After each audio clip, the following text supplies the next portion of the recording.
I do not acknowledge What? this. The little white lady that told me recording in progress.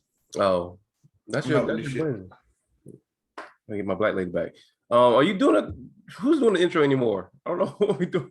This is how long we've been away from the show. We don't even know who introduced. Who's fucking doing it now? What up? What up? Welcome back to another episode of Cultivated Ignorance. Yo, my teeth look Yellow? Yes. good. No, placky? Nah. Welcome back to another episode of Cultivated Ignorance. I am Will, the host, sitting with Mike. The favorite host. There we go. Man, y'all, we are sorry for taking these layoffs, but life is good. Life is beautiful, yeah. Life is good and topics are whack. So social media is hella whack lately. I've been disconnected. Yeah. I don't even know what's going on. What's happening out here right now? The more I get on social media, the less I'm interested in social media. Like instantly, right? It's like diminished returns. Like the more I go back to it, it's like why am I even here? Literally, I was listening to somebody talking about like she said she's like a sensuality expert or whatever. She said somebody asked her what's the opposite of pleasure, and somebody said like it's probably pain, right? And she was like, nah, because some people like pain. She said the opposite of pleasure is disconnection. Whenever I get on social media, that's when I feel the most disconnected. Like you feel just like you're just kind of floating around. You're just aimlessly looking around. Yeah. You're just here and you don't really feel yourself. You don't really know why you're here. You're just here. It's not the jam. Yeah. The number one things I watch on social media are people with nasty teeth getting their teeth clean. Why? Because I'm into it. That's fucking nasty. Okay, go ahead. People with ingrown toenails getting their toenails clipped. Pimple popping, ingrown hair removal. What does the pimple popping do for y'all? Because somebody else put that. Taylor just posted that. Bro, I don't know. I just love it. Like it's fucking nasty. The pimple popping, the cyst stuff. It's so satisfying. And then I was doing this, right? And then like they showed me one where somebody had like a hernia in their belly button. Oh, and so like as they breathed, the hernia opened up like on top of their skin, like it was a bubble. What? And that's when I was like, all right, I've probably gone too far. Are you that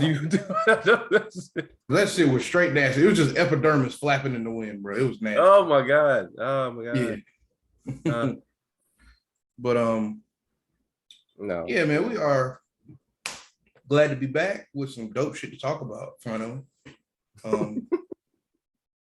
But first, if you don't know, we broke. We broke, man. Very, very broke. Is this right screen? Yeah, I'm sharing right screen. Okay. Uh-oh. Is there porno up here? No, okay. All right. I thought I saw Brown and Batty and something sitting in the corner. It's a deck I'm building, a magic deck I'm building called Beamtown Bullies. But fuck all that. If you haven't joined our Patreon, it's only $5 a month. Only $5. Dope shit on there. Dope exclusive shit you can't see nowhere else. We don't expect you to do the $5. I mean, we don't expect you to do the $15, $25. But we do expect you to do the $5. If you've been listening to the show for as long as we've been making it, and you see how hard we've been grinding, surviving through the pandemic, all this stuff, hit your boys with a little $5. Just a little $5. Just a little $5. Just a little quick $5. That's all we ask. Yeah. You know, we got exclusive shit on there. Tune in, check it out. You won't be disappointed. At all. Yeah. Now, what you been up to, my brother? Man, chilling, man. Mostly doing, a lot of organizational planning behind the scenes. Not doing a whole lot of public events lately. Still, shouting my peoples out. Still promoting other people's stuff. But yeah, man, I co-founded a coalition with the Arts Commission here in South Carolina. We got an event coming up in September. That's gonna be dope. And Starting some group therapy sessions for my fellow artists, just to check in on my people because I know we'll be going through it lately. Shout out to Jay at Forward Counseling. That's the guy. We got getting back on the podcast. Jay is an amazing counselor. Jason, he's just a hilarious person. It's an amazing person to be around. He's funny as shit too. Every time we be around Jay, like it's a good ass time. We have an exclusive episode with Jay on the Patreon that you definitely want to check it. If you want to get to know us deep, check that shit out because it was real. Yeah, that nigga therapized our ass good. He damn sure did. Still doing work with Alternate Roots. Shout out to Alternate Roots, regional arts organization, doing big things. We got Roots Week coming up. If you're an artist looking for support, please join us. It's only like $40 a year. All types of support, all types of funding, free grants, free money, no matches, none of that. And then a huge ass, beautiful ass community of artists. AlternateRoots.org. Check us out. But yeah, man, other than that, loving on myself, loving on my peoples, out here living life, enjoying God's beautiful black woman, all that good stuff. It's been great, man. What you been up to? Man, I have been trying to do more for, I guess, myself in a way. Like trying to improve myself, trying to, I guess, do things that I said I wanted to do. Like recently I went to Orlando kind of on a whim, like. Yeah, what was up with that? Bro, so like I had some friends go down there. They were like, hey, we're gonna do this magic thing. We're gonna like promote this little small business or whatever while we're down there. You should come. Okay. Like, and like I don't normally go anywhere. Like definitely not like on a whim like that anyway. Right.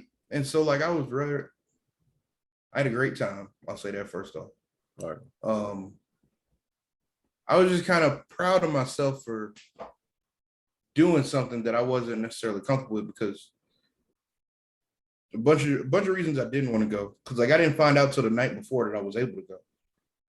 So then it like took me doing all this packing, all these other things, which normally I would have came up with an excuse as to like why I shouldn't go. But I kind of just pushed through all that.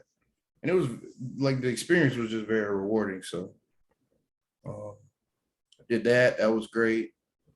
And I'm actually talking to someone as far as like starting a business. Word? Here in Columbia. Yeah. So details on what kind of business, or it's all on the wraps right now? Yeah, I can't give details right now, but all right, so drug dealing, I got you. Right. Yeah, we're trying to move that weight through Columbia. Absolutely. But no, man, that's definitely in the works. Hopefully that pops off within the next couple months. Future's looking bright, man. Definitely trying to. You ever like? Well, I know because you're going through it. It's like you either don't see yourself at your job forever, or like it's just not enough. So you gotta like get your fingers wet, or you gotta get your hands into something else. You know what I mean? 1,000%. Yeah, so that's kind of what I'm going through right now. Like my job's transitioning in a few different ways. So like it's like, bruh, like I'm not with the shit. So and even when I started the job, and I think you too, it's like, bro, this isn't my like dream. Like this isn't where I really want to be. It's just a way to get some money. But so, like go ahead. I was just saying, so like now, like I guess for whatever reason, like I've just been blessed with an opportunity, and this ain't the only opportunity, but this is the first one that's got some real traction behind it. Yeah. Just knowing people, I guess. That's a blessing, man. But do you feel that like that sense of fear, like in that transition? Because like we know what that feeling feels like, being unsatisfied, but at the same time, like the jump is scary as fuck. Like, do you still feel that, or you just all in on the shit? Like, let me just get. No, I am very much. You ever done those? What is it called? A disc, like a disc assessment of yourself. A disc. I don't know what that is. Okay, so it's like it kind of like defines your personality. Oh, okay. And I really don't like shit like that because I I hate being labeled. But like some stuff just does like ring true. You know Yeah. what I mean? Yeah. Um and so like I did the little disc assessment or whatever, and it said like you're a C person, like you're calculated, you're reserved, like you sit back and you really analyze things over and over and over again. And so like while I am excited, I am very much, I don't want to say skeptical, but just like cautious. You know what I mean? Hell yeah. Like I see all the little pitfalls and all the little ways it can fail, but like I'm truly excited to see where it goes. That's such a like precarious, like, but at the same time exciting place to be in. When you're like excited, but you scared at the same time, like that's that. Yeah. This like, But like I think like that's dope because like all of the, you know, like you hear Kevin Hart and Will Smith and all these people that have done this shit, and they're like, yo, you gotta get over your fear of failure. yeah, Like failure is part of it. You know what I mean? yeah, So yeah. like they're always preaching to like the the fear is gonna be there, but you shouldn't let that hold you back. So In fact, the fear has to be there because I feel like one piece of advice I always gave poets before every show, if especially they've never done a feature before, was you know, they'll be nervous as fuck before the thing and they try to kill the nervousness. I was like, don't kill the nervousness, embrace it. Because when you stop being nervous, then you stop caring. Like we go into our yeah, jobs every day at this point, we're never nervous because we just like just going through the run, you know, going through the mill. We know the routine. We know that we don't really care about the shit. We just here. And that's not to say we're not thankful. I don't want to make the whole job bash before we, you know, move on. But right, yeah, like we thankful for our jobs, people. But like at the same time, you just here. Like there's no nervousness because you just going through the motions. But like when you're exactly, doing stuff you're supposed to be doing, like that anxiety is telling you going in the right direction, I believe. yeah. For sure. So I'm So proud of you, man. That's good, dude. that's been my life lately, baby. That's what's up, man. I gotta ask you something. Maybe that'll come up in a conversation. Okay, hold on. Oh, okay. I got nervous, boy. G little trophy been shipped. I thought they was giving me, you know, G won a little league last year by some, By the will don't of know how. God. By the will of God. God wanted him to win, and then it's not gonna happen again. So yeah, man. I mean, I guess piggybacking off of that, you know, I think we were talking, and y'all, if you know us personally, or if you watch enough of these episodes, then you'll know that most of our topics, most of our conversations start off with us talking near some kind of vehicle, some kind of parking lot. Like, Yeah. it's always just a regular convo. We're like, oh shit, we gotta do this on the podcast because like Sure. we don't need to just know it. You know, we don't need to just get that feedback and bounce these ideas off each other. Like everybody else needs to hear this too. Exactly. Yeah. So I can't remember how this started, but I can. me and Mike were kind of, Oh, go ahead. go ahead. I'll say if you can recount it better than I can, you can go ahead. Yeah, me and Mike were kind of we were talking, we had a meeting with Dope Brother. What's the name of, because I don't want to short my man. What's the name of the place? Carolina Film Studio. So yeah, me and Mike had a meeting with Dope Brother, Carolina Film Studio. We were looking at a new studio space, because golly, we tired of being in the house. Big facts. Carolina Studio Space on Raven Road. Check them out. They got a great facility for podcasting, photo shoots, video shoots. And I think they have like a makeup room back there too. So we were having a conversation out of there. And we kind of brought up, and I think you brought it up somehow, like male insecurities, like insecurities for Black males. Yeah. And the conversation started, and like it just started, you know what I mean? It started snowballing everywhere. What do you think the biggest insecurity that Black males have? Man, I think it is. It's not so much of a specific insecurity as so much as the knowing, whether consciously or subconsciously, the knowing that we can only be vulnerable to a certain extent before masculinity starts getting questioned out here.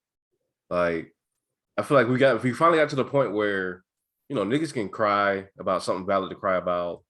We can say like we miss, our moms or whatever like that, or, something drastic happens, or maybe just, just a slight moment of vulnerability. Like we can like share feelings for sure. But I think our biggest insecurity is knowing in the back of our minds that like we have to express what I would call like a measured form of vulnerability. Because anytime you go too far left, like you start to venture into, showcasing some type of quote unquote femininity, or like Yeah. too much shit about your feelings getting hurt by like a woman or another man or something. Like your shit gonna get Mhm. questioned, and this whole shit will get knocked down. Not only will it get knocked down, it will be used against you instantly Yeah. by people that you Yeah. love. I think that's our biggest thing. Like I think we are constantly feeling like we're surveilled and we're insecure about that because we can't say how we really feel in every space. And even when you do, even when you truly can, you have a still sense in the back of your mind, like, well, it should be used against me later on if some shit pop off, if like, we get in a fight, or if this shit gets exposed to other people. Like, I think that's our biggest thing. Like, I think that, and I don't know what that does to our psyche. I think it's terrible for our psyche, long Yeah. term wise.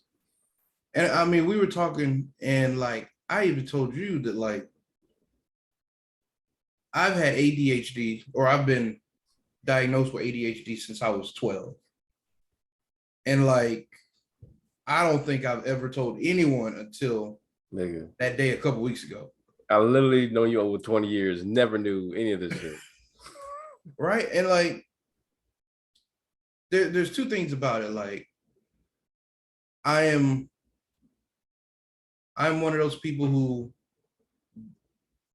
I don't even know if I believe it, but I acted as like, okay, well, if I didn't say it, if I didn't like prescribe to it, like then it didn't exist. Like almost like I wasn't gonna let this thing hold me back. So if I didn't say it, I didn't really have it. And so when I had these situations where like a lot of people would be like, oh, that's your ADHD. You know what I mean? I didn't want to associate myself with it to therefore make an excuse for it, especially when like I wasn't taking the medicine for it, because I'm a firm believer in, look, if you ain't taking the medicine, like if you ain't doing what you got to do, then there's no excuse. You know what I mean? Like, and that's probably unfair. Like, we take Kanye as an example. Like, Buddy's crazy out here off his meds. Why am I making excuses for him? You know what I mean? Yeah. That might not be completely fair, because the reason I stopped taking medicine because it made me feel shitty. I was gonna say, excuse me. I think that's why I can't agree with that, because like a lot of these medications, like you look at Ritalin, like it turns people into zombies out here. Like, bro, I'm not gonna lie. As I say it, it's hard for me to agree with it. yeah. You know what I mean? But like, it's just one of those like old ass. I don't want to say black thing, but just one of those old like. Oh God, we got to stop using the word toxic. But dismissive things, maybe. Yeah. You know. But my question to you is like, were you not wanting to, like, I guess, identify with the ADHD because you thought it would make you feel weak in the eyes of others, or you just thought that literally if you ignore it, it will just like rectify itself? I've never told anybody because it would make me feel weak. Because like one thing I can't stand is for somebody to tell me how I'm being. You know what I mean? Like it truly irks me to no end for somebody to tell me how I'm acting. So let's say, oh well, I'm not focusing on one task or something like that. If I had somebody tell me, is it, yo, that's your ADHD, you need to such as, I would be like, shut the fuck up. I believe You know that what I now. mean? That's you. Yeah. Because it makes me feel weak. It makes me feel unable to focus.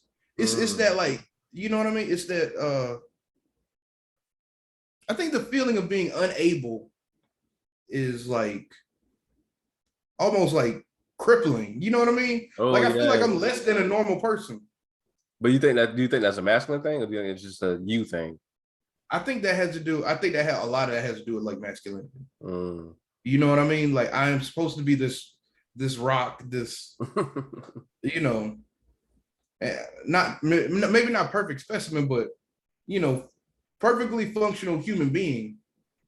Yes, unless it's something that you have blatant no control over. That's another thing. Like Yeah, I think we just got to the point where if you break your leg, like you wouldn't be out. I think back in the day, niggas would break their legs and be like expect to be out back on the field or some shit by tomorrow or some hyper masculine shit. But like today, like you break your leg, you allowed to be down for like a week.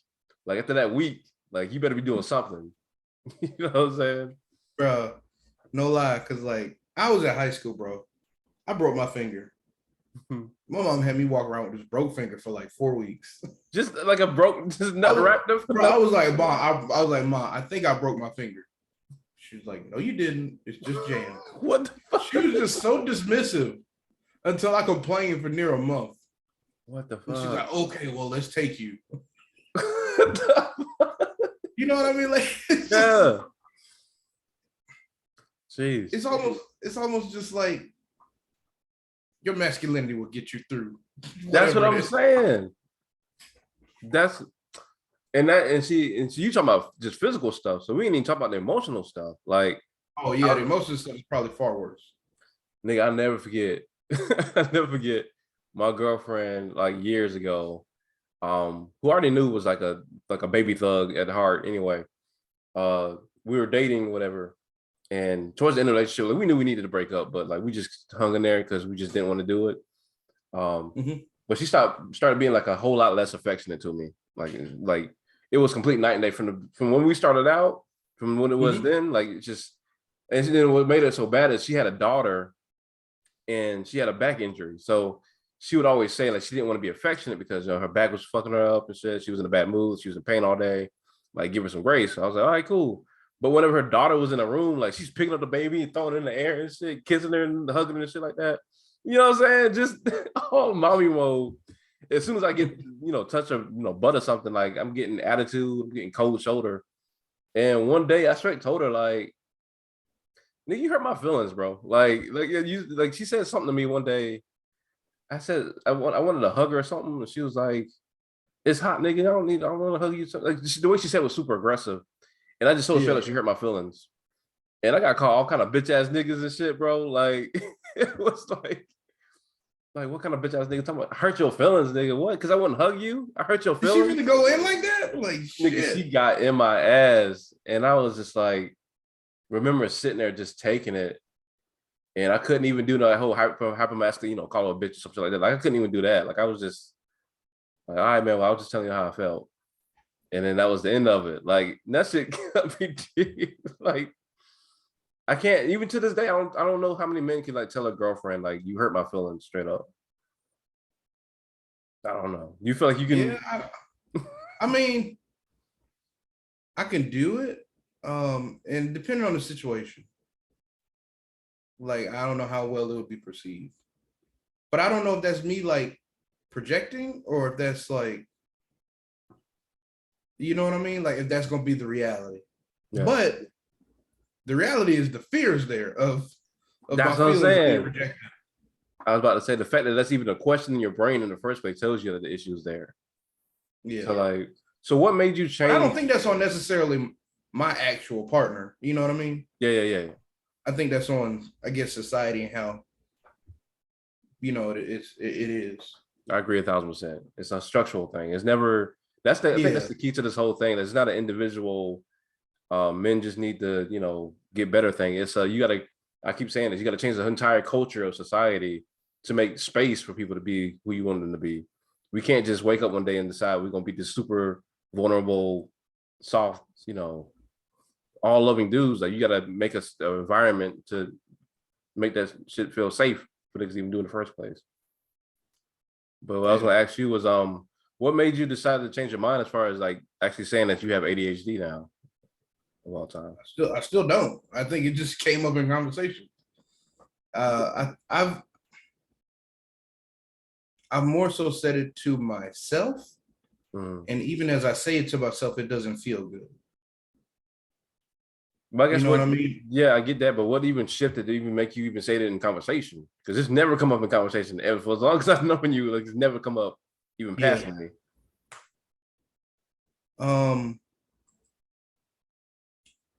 I don't know, man. You just start to realize stuff about yourself. You know what I mean?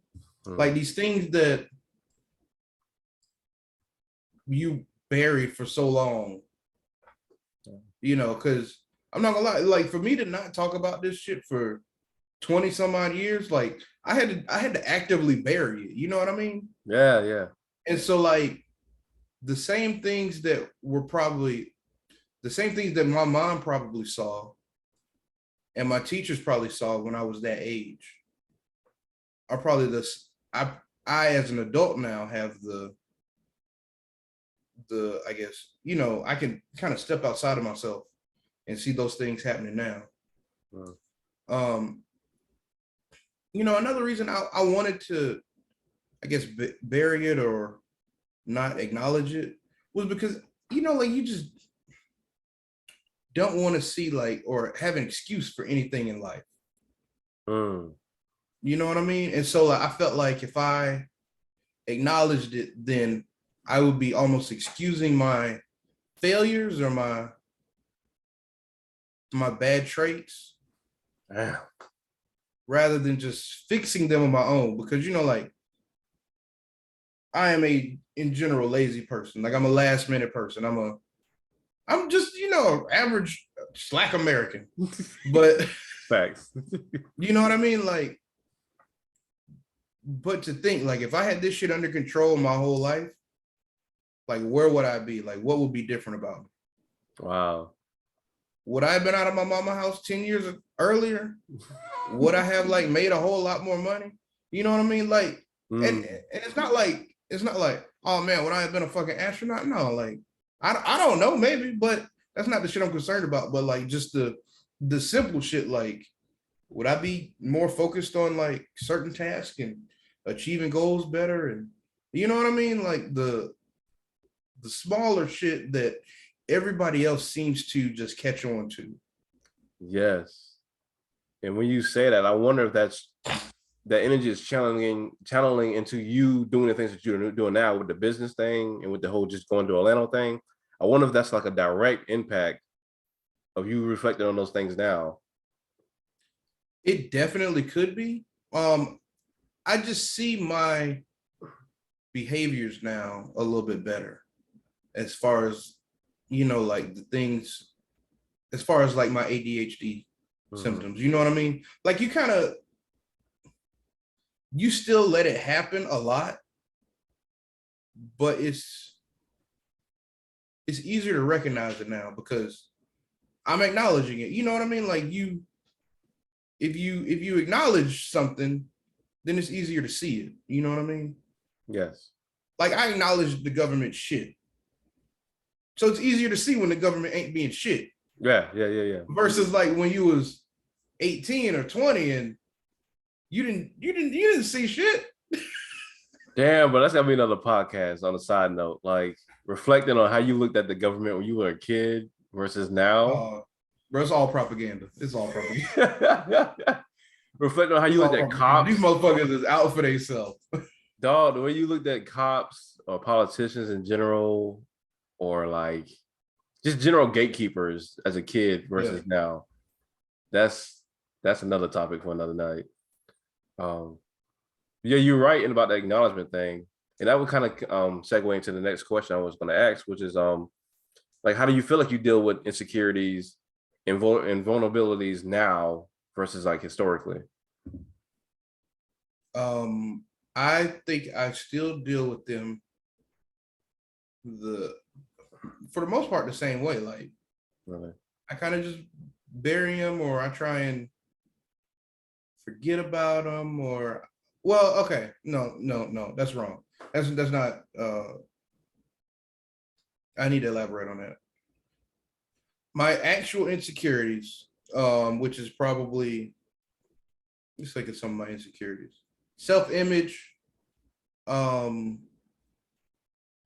What else? I don't know. Like I have a really hard time with relationship management. And I don't know what kind of insecurity that is. It could be fear of being left or what's that? Abandonment. It could be abandonment issues. I guess that's insecurity. But I think like probably my biggest one is like fear of failure, being inadequate, and probably like self-image. So like I think for my self-image, and like it's crazy because like life knocks you down, especially like in high school and middle school. Like middle school, I tell you, them is the meanest motherfuckers of all time. Oh, I will take that to my grave. You got to be real strong for middle school. big facts. Because niggas is just knowing how to cuss, and they giving you the business. Nigga. And so like a lot of my shit came fucked up from middle school. But you just take it in stride, you know what I mean? I feel like now, like before then, I would have just buried it, you know what I mean, and went on about my day. But I think like the best thing I do for my self-image now is try and like show it off in a way. Like, what do you mean? Like, you know, like, okay, so I have, when I feel shitty, I wear shitty clothes. Like when I don't, you know what I mean? I don't know if other people do that, but like, it's just kind of like lazing about with your image. You know what I mean? So like, crazy enough, I was like, okay, well, you know, in order for me to feel good about my image today, I'm going to not wear Crocs. Because for me, as comfortable as Crocs are, it's the laziest fucking shoe in the world. You know what I mean? It's like, I don't even care. Like, I'm just throwing these Crocs. So I promised myself for a long time, that like, I just wasn't going to wear Crocs. And every day I would go to the Crocs, but I would not put them on. Like I would switch to a different shoe. And crazy enough, that shit made me feel good inside. You know what I mean? Like you find these little ways to make yourself feel good and acknowledge yourself. Like I'll be waking up some mornings, I was like, damn, I'm not as fat as I thought I was. Like that's a good like feeling. Crazy enough, because like I'll be like, damn, boy, you got a nice body. You got to work on it, but you know the structure is there. You know, developing a little skincare routine. Like I feel like for me, there's ways that I can pull myself out of these insecurities and kind of celebrate my image despite, you know, having a negative view of it at times. I for a long time I was getting in the pool with my shirt off. Nope, y'all gonna see all this. Y'all gonna see all this, cuz. Hey, that's one of the things we talked about. That's one of the things, because that was a big thing for me for sure. And I still haven't been in the pool forever, so I still don't know how I react with that. Like, but bro, it's uncomfortable every time I get in the pool or show off my body in public. It's uncomfortable. Yeah. But fuck it, like nobody cares because they really don't. And like you I mean, like me, you, whoever, you're really not as gross as you think you are. Like at all.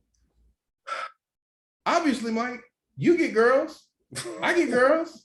Somebody like it. Somebody, it's something working. That's what's so weird about the whole manosphere shit of like women don't like ugly dudes unless they got money or whatever. Like, not saying we out here dying, but like we're not rich by any means. Yeah. And from honestly, if there's any more proof, like me and you definitely be the template. I feel like regular women love charisma and a personality more than anything. Like, bro, yeah, 1,000%. I thought, like, not saying looks don't matter at all, but like I said, I know I'm not the best looking dude in the world, but I know I do have a great personality, and like I can talk to people. Like, I feel like the same is definitely true for you. Even when because you're not even like a public facing person like that. Like, you don't even do events and stuff like that. You don't really be Yeah. out here outside of your personal circles. But like I've always known you, whenever you get in an environment with people that are just like cool, like you just adapt naturally. Like you start Yeah. making niggas laugh and shit, just saying silly shit, and just like relating to people very easily, and people just feel comfortable. Like Yeah. I think, especially with the body thing too, like how do we get to this point with the whole like unrealistic beauty standards where like you said, like you would have even an ounce of hesitation to show off your like normal ass body at the pool. I think like one reason that we have these unrealistic beauty standards, and it's not just because of Instagram and shit. There is a quote unquote perfect, healthy, I would say actually healthy human being. You know, that what we've been taught as a society, healthy has an image. It's Mm. not just about, you know, your lifestyle. It has an image. Like it has a 5'11", maybe not even cut up, but just like, you know, 15% body fat image. Right, right. You know what I mean? And so like even if you've even if you've never even if you don't see it on screen very much, like you know what it looks like. You know what I Yes. mean? Yeah. And so we feel like we're failing our health by having like an unnatural body. So that kind of just snowballs into, you know, us feeling shitty about ourselves. Oh, that's a great point. Because you're talking about how the diet, and I want to read that book. I would love to have her on the show because I know you felt away about the name of the book. It's called it's a book called "You Have a Right to Remain Fat" by Virgie Tovar, I believe is her name. Um, and she's talking about what you talk about, like how people conflated like health, like being in good health, with beauty standards and diet culture. They put all that into one big thing, and it basically made it out to be like if you don't, like you said, if you don't have the perfectly toned body, if your shit don't snap back right after pregnancy or whatever, like you're obviously Yeah. unhealthy, and therefore you deserve to be ridiculed for how you look. It's a But really like, but like, even if as I recognize that, like, it's hard to disassociate one from the other. that's what I'm saying because it's so You know what ingrained. I mean? Yeah, But like, are we wrong though? I Like, I think feel like, I feel like health should have a certain look to it, right? I don't think it's what we've been presented. I think the problem is automatically associating big bodies with poor health. I think that's the issue. Yeah, Like you can be perfectly healthy and have a bigger body because and not only that, but like people's bodies do not work the same way. So not everybody can be super skinny. There's niggas out here who can eat whatever they want. We joke, make fun of Jones all the time, even though he finally getting his hustle gut because he's getting older now. Like Jones for the longest could eat whatever the fuck. Jones, I've never known Jones to be a healthy eater at all. This nigga's been skinny our entire lives, like because his body just works like that. So I think that's the yeah. issue is we just assume we see a big person. Nigga, Spice Adams is the most flexible nigga I've ever seen on the internet, and this nigga he a hot 300 something. I don't know what it is. Yeah, Um. So yeah, I think that's what the issue is. I don't think there's a aesthetic to health, like a yeah, universal aesthetic to health. I don't think that exists, but we've trained ourselves, and really we've been trained to believe that there is, and that's what the issue is. yeah. Um, So like, how do you, I guess, cope with your insecurities, or try and, you know, pull yourself out of the rut yeah, when it comes about? I tell people all the time, well, therapy in itself is a hell of a drug, man. Like therapy, I've been going to therapy for years now. It's so wild. So I remember the first day I started and I was nervous, and now I can't imagine life without it. How Uh, long has it been? dog, it's You remember? been a hot about 4 years now. Oh, okay. Yeah, about 4 years now. At least it might be longer than that. And I've been seeing different therapists. I've been seeing therapists and psychologists. Mostly black women, but also a black man. So I get different perspectives. And that's been I'd say that's a major, because not even so much about the insecurities themselves, as so much as like helping me just relax in myself and just be like, all right, you're a spirit with a body. This is the body you were given. Like not only be thankful for that, but like just question like, why were you given this particular body? Like what purpose were you, created to serve with this particular body? And what advantages does it give you? And examine any disadvantages that you perceive. Like what are those about? And I think that combined with the fact that I think making fun of myself has always been a coping mechanism. Like, because that whole defense mechanism of if I make fun of me first, like you can't do it because then it's just corny. Then Yeah, the 8 Mile shit. yeah, like that's always been the technique. But now when I do it, like it's me laughing about how much I love myself, even the insecurity considered. Like I don't feel the best about this thing, but it's me, and that's just a part of who I am. And y'all gonna remember that because y'all gonna remember me, and this is the totality of me. Yeah. If that makes sense. I think those things, and more than anything, like I said, just like taking those moments in the mirror. Like I love what you said about like looking at yourself in the mirror, taking those moments, like the slowing down and just looking at yourself in the mirror, like butt ass naked, looking at your features, front and back, like touching yourself, looking deeply into your own eyes, like just sitting with yourself. Because one thing that did freak me out was, I think when I turned like 30, I had looked in the mirror and didn't realize like I had like certain like dark spots like on my body or whatever that I'd never seen before, like ever. And in that moment, I had realized I never really looked at myself like honestly like that in like over a decade. Even when I was a smaller, like slimmer, like I never really just looked at myself because I was always insecure about like about my chest or my teeth or whatever. Like just certain aspects, I was just like, and then if you're a nigga that watches porn, you gonna be insecure about your dick size because unless your shit's out here knocking down trees, like you can be looking at this shit like, I don't know if how I should look compared to others, like all these things. And so now, like when you just sit and look at yourself and just be like, damn, it's a real nigga in the mirror right there. Like that's a full real That's human a full being. grown man right there. Yeah, that's what it is, a full grown man. Like, it just makes a difference.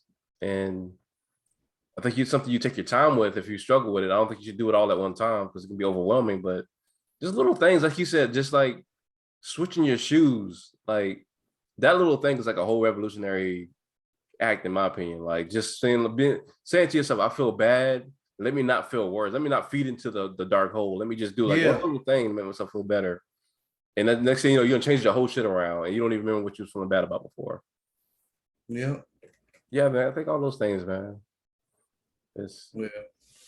So how do you think, like, particularly as Black men, how do you think like we let our insecurities hold us back from just, in so many words, like living our best life? Because and not just our insecurities, but like this need to portray like masculinity, as it's thought to be in this world.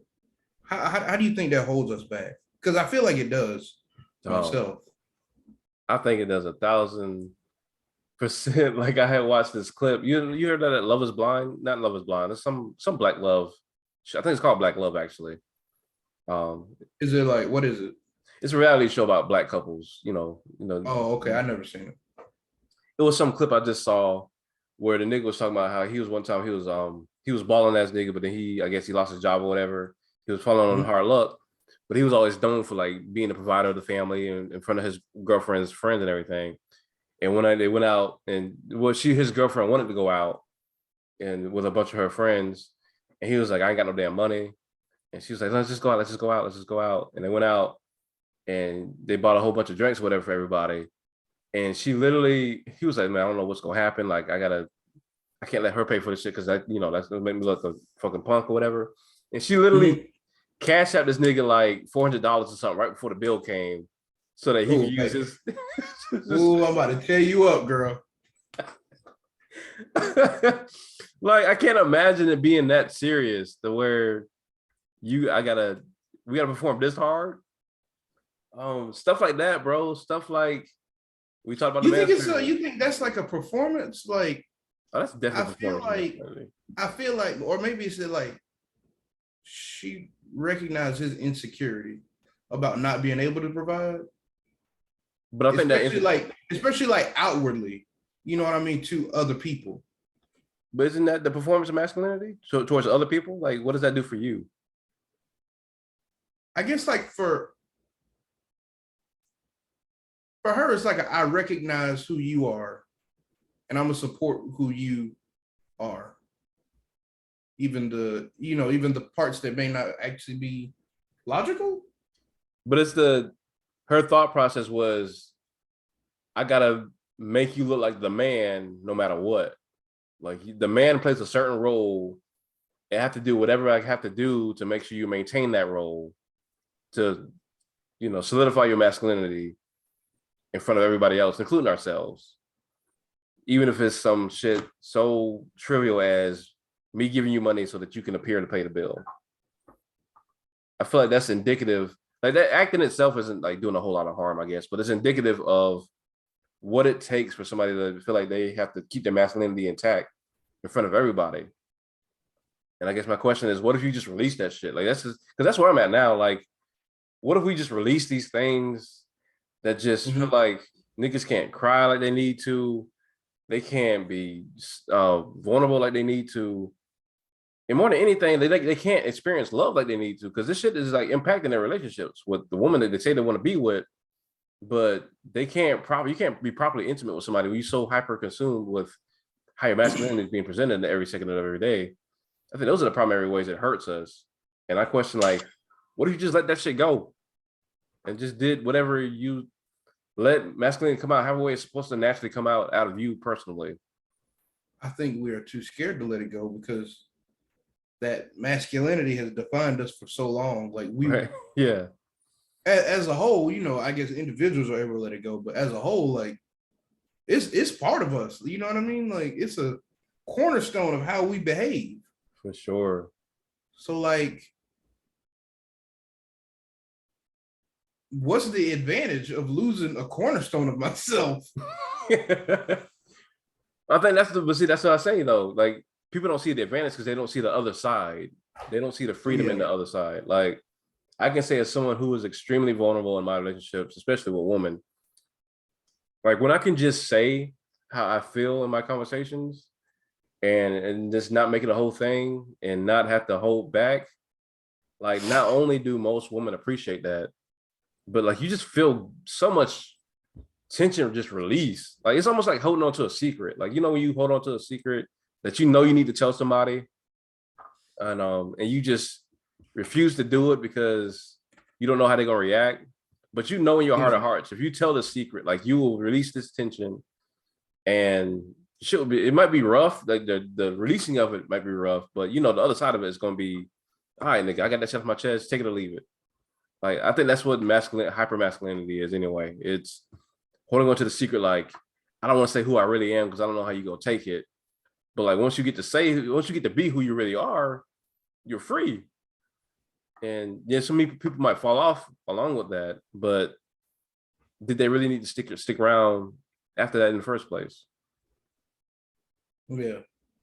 Yeah. Do you feel this is a little off topic, but do you feel like being an open book to your partner is a good thing or a bad thing? And I ask this because older people have always told me, you got to keep a little secret, like maybe not like no crazy, I got a whole other family, I be cheating. But like they always say, like, you got to keep some mystery about yourself. You can't tell your partner everything. Yeah. Why? I don't know. I think like the idea is like once your partner knows all of you, then it's like, oh, okay, well, what do we do now? And I think that's something I still carry to this day. Like, I'm sure some stuff I haven't told Taryn. It's not like I'm actively leaving it out, but like you ever think about telling somebody something in the moment and you're like, nah, let me just keep that. Let me just keep that tucked away. I see both sides of it. I think I'll say this. I'm at the point now where I have to tell the truth all the time. That doesn't mean I just spill something out that I don't necessarily be conductive, to our relationship. Mm-hmm. But like I have to tell the truth all the time. If I can't tell the truth, then I don't need to be in it. And that's probably why I mean, I'm dating and stuff, but that's why I'm not in a committed relationship now, because I be telling the truth and niggas be like, oh, they don't fuck with it sometimes. And that's and that's fine. I don't see any value in, but at the same time, like I said, I see the other side, because sometimes when you do tell the truth, you might rise something out of your partner that might be problematic, or might be incompatible even. It might not even be a problem, it might just be incompatibility. And you got to be prepared for the repercussions of that. And not everybody's prepared for that. So Yeah. I see both sides. What about you? I see both sides as well. It seems ridiculous to me Yeah. that like you can't expose your full self to your partner. Yeah. But at the same time, like I can see why somebody might get bored. Like But there's would you, nothing else to discover. It's almost like being in a relationship for like 50 something years. While that's great, they're just kind of like your friend at that point. And for especially for younger people, like, is that what you really want out of your partner? but don't people change with time? Like, don't people? I think most people should evolve. I don't know if most people do evolve, but I think people do naturally kind of change with time, Well, look at Jay. This nigga's cussing all over the place. right? Right? That's what I'm saying. Like, I'm sure his wife thought she knew everything about this nigga. And he came home one day and was like, "Fuck it, man!" Like, and she was like, "That's the per Fuck, like, fuck, fuck, fuck, fuck, shit, fuck, shit. yeah, Like, like the my man baby." was going off. He was, bro. You got the least of it when you came in, like. But then that the journey, Oh, like, really? Like, oh, this nigga was going crazy. bro, I thought he was doing a little performing. No, absolutely not. He Jay be saying vulgar stuff sometimes though, without saying like actual vulgar stuff. Like he's just a funny ass nigga, bro. Like he just be saying off the wall shit. And anyway, y'all don't know who Jay is. Y'all hope y'all didn't want another episode, but yeah, in that part of the fun, like you know about your partner, so you get to not only experiment with what you already know that they like, but also you get the journey of learning these new parts of themselves as time progresses, and they just become, the human being is a journey. I don't think the human being is like a dead end ever, which at least shouldn't be anyway. Like, the human being is always a journey. Yeah, I agree. So tell all your secrets to Taryn, and Can't do let, that. let the cards fall where they may. Can't do that. I had one last question, unless you had something else, because I know we ran off. No, I'm good, bro. So all the shit we said about performing masculinity, not necessarily is always a bad thing, but just it's a performance though, so there's pressure there. Yeah. Do you see a future where masculinity is just no longer future? What's the word I want to use? Like no longer useful, basically. Like we just don't need masculinity. Niggas can just be whoever they are and just float through the world and live accordingly. I guess like for me to answer that, I would be like, where did masculinity originate from? Like, where did this bravado originate from? You talking about in a Western sense, or? Yeah, let's see. Let's just say in a Western sense. Yeah. I can definitely tell you, like, hegemonic masculinity definitely stemmed from like an image building thing, which of course came from patriarchy, where you wanted like this image of the all American, usually white nigga with blue eyes or whatever, muscles and shit, perfectly fit or whatever, super heterosexual, can get any woman he wants or whatever. Or really back in the day, it was most of about getting a wife and getting to start a family and passing your heritage down. There's narrative building more than anything, to put it short, and then it's morphed into more of that, but also less of that at the same time. And it's really shown itself to be as arbitrary as it was started out as. So that's where you can have these vastly different types of men who are all still men, but that's why you can have conversations of Chuck Norris is a real man, but also no one's questioning Prince's masculinity. Like, because we all know this shit is made up, at least subconsciously anyway. We don't know it factually, we know it subconsciously that shit is made up. So yeah, it came from that. And my theory, anything that's been created can be destroyed. So Oh yeah, I know how you feel. But well, I mean, I'm glad you brought up Prince because like if anybody showed you masculinity can take on many different forms, just that man. Right. Exactly. You know what I mean? But to your original question, which was do you feel like there's a day when masculinity will become essentially obsolete?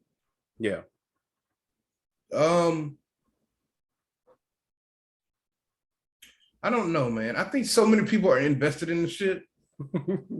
Like, it's hard to see. It's hard to see it. It's hard to see it happening.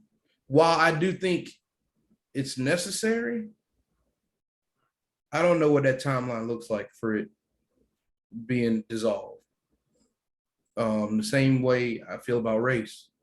The more I think about race, the more this shit seems just dumb. But Right. but like when you think about all the systems that uphold it, Yeah. these systems that are like literally a part of your life that you cannot escape from, it's hard for me to ever see it going away. Like people's sense of protection comes from masculinity. You know what I mean? It's just so many different things that stem off from it and that supported structure that it's just hard to see it going away. But the I was irony talking of that, to oh, go ahead. I was talking to my coworker, and he said that it's really dumb. He said I really want us to get to a point in society where race just doesn't matter. And I was like, bro, like, bro, to get there, you got to get rid of race. Yeah. And he was like, well, I don't think you need to do that. I was like, what? You're wrong. I was like, what? Let's stop right here. That's what niggas be cut. That's what cut niggas up, bro. They don't know what to do. They just like, oh man, this race shit is out of control. All right, let's get rid of race. Now you're going too far. How can you have race not matter and have race? Like, I don't get You're putting value on it. I mean, you might not be putting value on one particular race, but you definitely put value on race. And if you put value on race in itself, then then somebody's winning, nigga. That's what it be tripping niggas up, bro. I'm telling you, they don't know what to do. They don't know what to do. Yeah, so I feel like the same is true for masculinity because once you get rid of masculinity, you got to get rid of femininity, and you know what I mean. It's just a whirlwind of things that'll collapse. But the irony of you saying like you feel like it's so solidified is Republicans out here acting like it's on the brink of destruction tomorrow. Like if we don't act now, all this shit is gonna be thrown into abyss now. And I don't know how many of them actually believe that versus just scare tactics to maintain power. So you think Republicans are actively saying that masculinity is being attacked, or what was that like everything traditional is being attacked and destroyed actively. And if we don't act now, like race, gender, and which is well, I mean, to their point, like it is somewhat being attacked, and maybe like attacked is the wrong word, but it's being, I guess, destabilized. Yeah, but it's being interrogated for sure. But I'm saying, but they're acting like it's on the brink of destruction tomorrow. Is what I'm saying. Like they're literally. If you look at, I guess, motherfucker, if you 75 years old, you would think. But it's not even old niggas. This shit is toppling down. It's not even the old niggas. It's the young niggas too. Like when I say niggas, I'm using it as a objective term. I'm talking about white people, but like, like young people too are saying like, oh, they want to take everything from us. They're taking our shit. And again, I just don't know because we're all subjugated under these systems, but I don't know how many of them actually know what they're doing versus actually thinking like.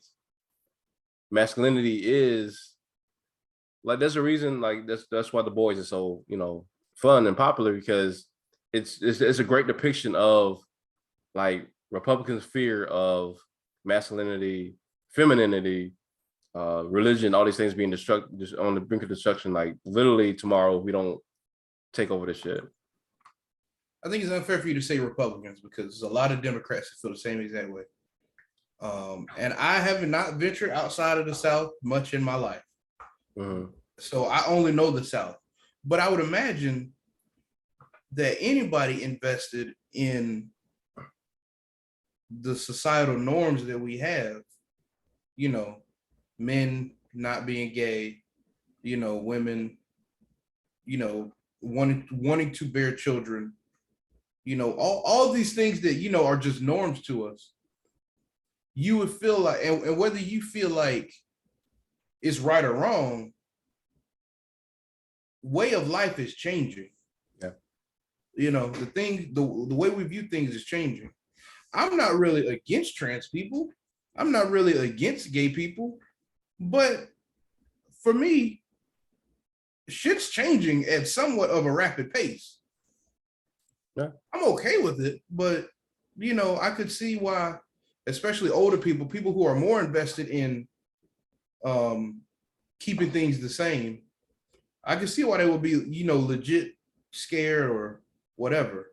You know, as somebody who doesn't really care, it's very strange to see gay men on screen or gay men kissing or gay male sexes. Whoa. Oh, it's booming out here. Bro, and it's very uncommon, at least in my circles in the South. Yeah. To see trans people. Like I have one trans friend, and I know at least one other trans person.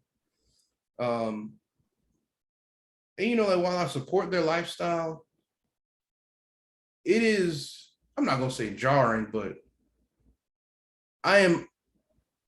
when I first see this person, I'm like, oh, that person is trans. I don't identify them as a person, but you know what I mean? Like, it's also like a white person, like, oh man, that's my black friend.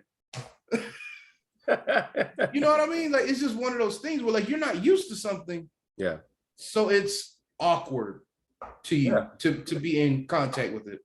Yeah, I feel that. Nothing wrong with it, but I do understand people feeling like their way of life is kind of uprooted as of late, especially like over these last 10 years.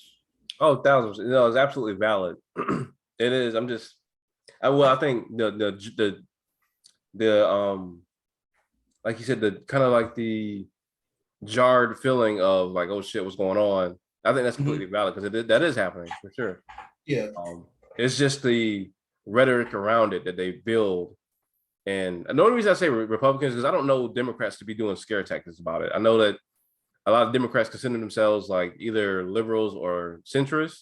And so they're like, any like conservative views they have on it, it used to be like, you know, I want everybody to live their life and have the way they want. I'm just gonna take the little fence, whatever like that. I don't even know Republicans to be like, these fucking trans people gotta go. I don't know, these blacks gotta go. Like I don't even know them to be doing that shit. But yeah, I think that feeling is valid. I mean, but like you see like Democrats doing that shit against Republicans, right? Doing like what? like these crazy left liberals. Like they do the same thing against Republicans, like people who are trying to maintain the way of life that they're used to. You see liberals doing the same exact thing. I don't see them doing the same exact thing, no. And this is not, I'm not a Democrat, just for clarity's sake for y'all. Like I'm not a Democrat, I'm not a liberal, nothing like that. I don't see them getting down like the way Republicans be getting down. I see Republicans being like sometimes blatantly racist. If nothing else, virtual signaling racism, transphobia, all these things. I don't see Democrats doing that shit. No, definitely not. I still see them being on the fuck shit now. I'm not saying they don't be, you know, they still be on their fuck shit. But I don't see them just blatantly out here saying just wow that shit. No.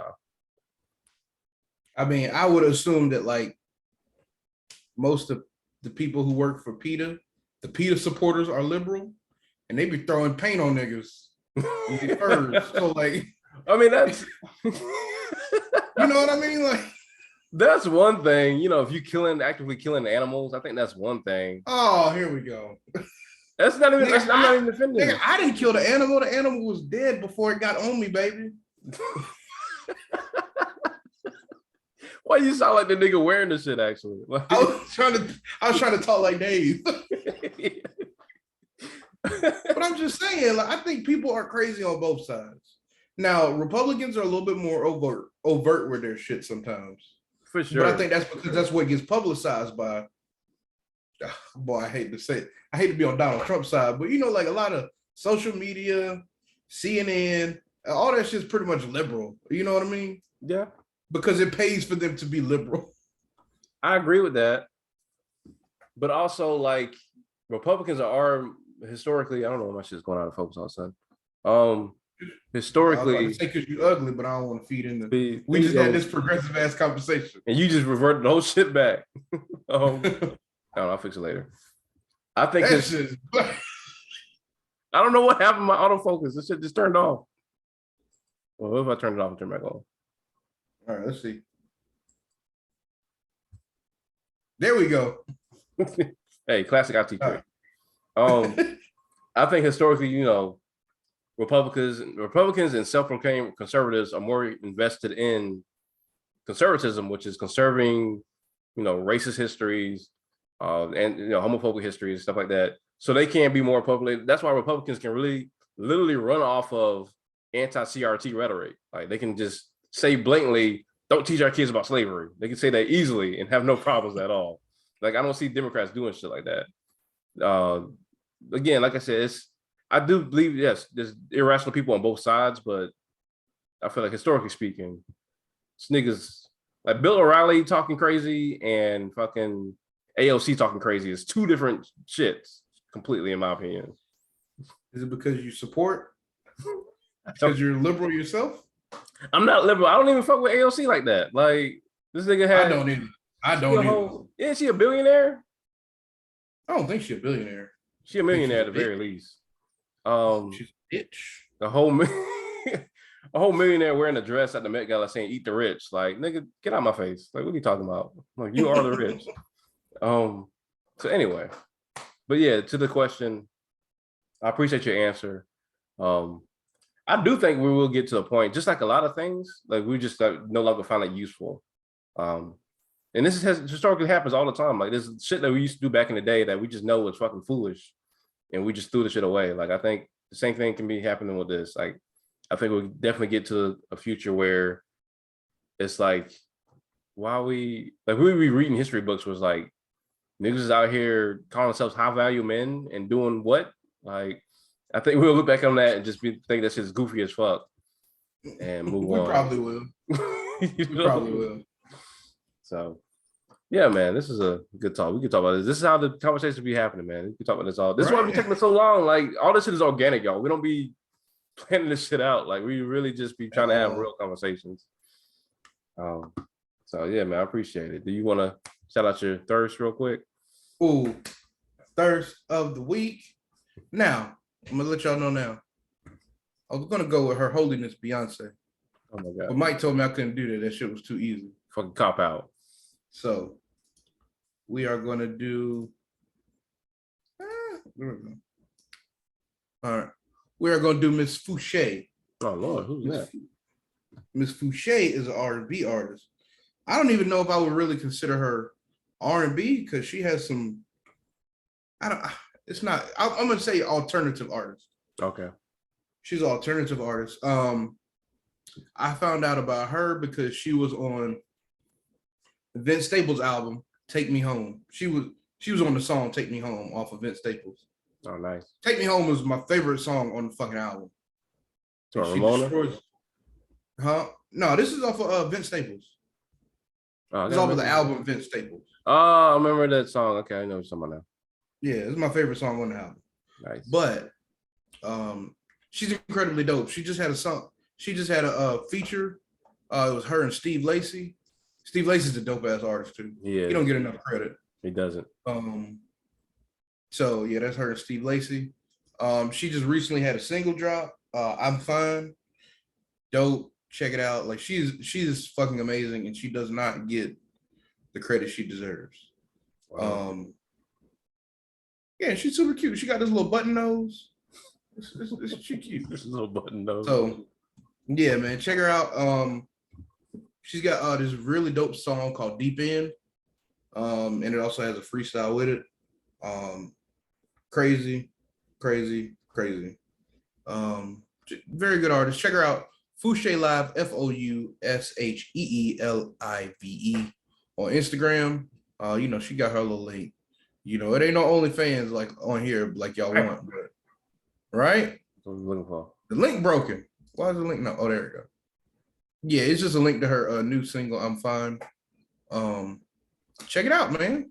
Dope ass artist. She needs more people following her. So, absolutely. There it is. Very good, man. Very beautiful. Very good. Shout out to her. Shout out to y'all for checking us out for another episode. As long as the topics and the conversation keeps flowing, we're gonna try to stay as consistent as possible. But regardless, we know we love y'all. Please, absolutely. Yeah, please like, share, comment, all those things. We really appreciate y'all just chiming in. Next people posting still commenting on videos from like way back in the day. So I really just appreciate y'all just taking the time to check us out. Yeah, man, we're gonna keep doing the damn thing, man. So love y'all. Shout out to Will. Love that guy too. Sometimes, not all the time. Shout out to Mike. He's okay. Catch y'all next time, man. Hold it down.